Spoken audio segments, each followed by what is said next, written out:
Hi friends, ఇది high protein chapati చేయబోతున్నాను.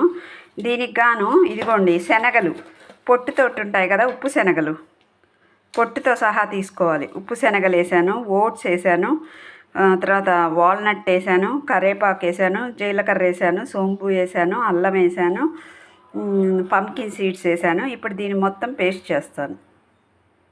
ఆ మొత్తాన్ని గ్రైండ్ చేశాను. తర్వాత దీనిలో పన్నీర్ వేసాను. ఇప్పుడు నీళ్ళు వేసి రోటీకి చపాతీ పిండిలాగా కలుపుతాను. దీనికి నూనె అవసరం లేదు, ఎందుకంటే వాల్నట్లో ఉండే నూనె మనకు పుల్క రోటీ కాల్చడానికి సరిపోద్ది. కొద్దిగా నువ్వులు కూడా వేస్తాను, తెల్ల నువ్వులు కూడా.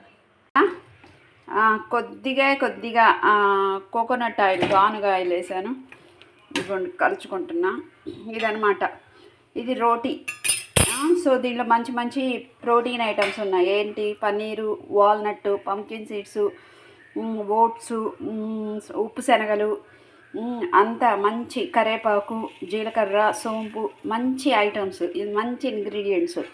ఇలా కాల్చుకొని మీరు 2 తింటే చాలు, మంచి ప్రోటీన్ మీ బాడీలోకి వెళ్తుంది. ఓకేనా ఫ్రెండ్స్, ఉంటాను. Thank you, bye. ఇది అందరూ తప్పకుండా చేసుకోండి. ఉంటాను. Thank you.